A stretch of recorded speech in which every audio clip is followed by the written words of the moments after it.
No one ever saw the president's plane leave. It simply disappeared from civilian radar at 2:13 a.m., officially en route to a classified summit. Those who knew whispered the old code name, Operation Meridian, the meeting that happens once every 20 years beyond the known map. A handful of people went with him. The Secretary General of the United Nations, the head of the World Bank, the Patriarch of Rome, and 3 of the richest men alive. Their escort was a fleet of black VTOL aircraft, fitted with engines that screamed in silence, slicing through clouds toward the unrecorded coordinates of the polar barrier. Captain Arden of the security detail thought the Earth ended there. He was wrong. The aircraft descended into a canyon of cobalt light. In the center of the frozen plain stood a wall, miles high, translucent, humming like 1,000 organs in one chord. It wasn't natural. Lines of gold ran through the ice like circuitry, and at its base, a tunnel opened as if inhaling them. Inside, the temperature rose. Snow became mist, mist became rain, and the rain glowed faintly blue. "Mr. President," said an aide, "they're waiting." They emerged into a cavern big enough to hold Manhattan. Suspended above a sea of black water was a platform of stone that pulsed with light. And there, kneeling in circles of flame, were the Nephilim. They were not monstrous, only enormous, 12 to 15 feet tall, carved by time, rather than flesh.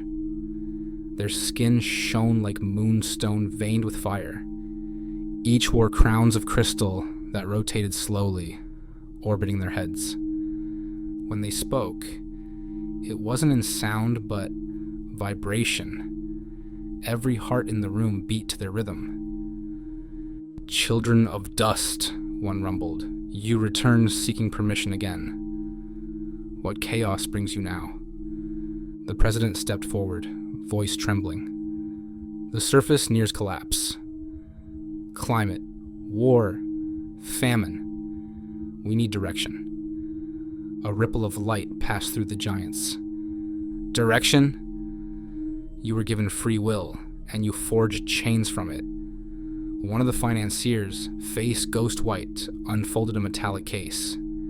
Inside gleamed a crystal sphere pulsing with data. Every transaction, vote, and satellite feed humanity produced. He set it before the council like an offering. "We have built your design," he said. "A single system, united, efficient, but it needs sanction." The Nephilim regarded the sphere. "The web of your world hums loudly," one murmured. "Too loudly. It pulls energy from the crust that binds us. You ask for permission to enslave yourselves." Another giant leaned closer, eyes like molten silver. "To keep balance, we must take something in return." From behind the throne-like podium, attendants brought forward 7 stone tablets, contracts older than alphabets. Each leader was required to mark it with a drop of blood. The Pope refused. "You are not God," he said. The hall darkened. A single breath from the nearest Nephilim extinguished every flame. When light returned, the Pope's chair was empty. His robes turned to ash. The others signed. Their blood burned blue as it touched the stone. After the ritual, the central Nephilim spoke again. "In the next cycle, there will be cleansing. The seas will rise. The old markets will burn. From the ashes, a new order will grow, guided by those who remember this night." The president asked, "And humanity?" "Will survive," said the giant, "but smaller. You will call it sustainability." Another added softly, "Tell them it was their idea." When they left, the ice gate closed behind them with a sound like thunder swallowed by the earth. For 3 days, no radio worked.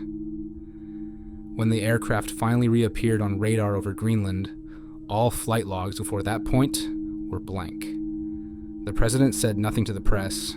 The public was told he had been in a medical facility. But his eyes, his aides swore, were no longer the same color. Within months, global policies changed overnight. Nations disarmed. New currencies merged. An international charter declared the end of private space exploration for planetary safety. Only those who had stood before the Nephilim understood why. And every night, at exactly 3 a.m., satellites recorded a low pulse emanating from the poles.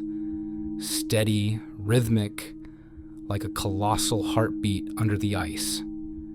Captain Arden, unable to forget, leaked fragments of his flight log to the press. 2 days later, he was found in his apartment staring at a blank television screen, pupils turned milky white. On the wall behind him, written in frost, were 4 words: "Permission has been revoked."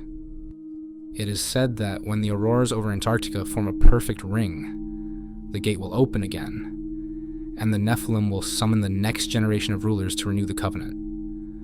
Until then, the elites rule the surface as caretakers.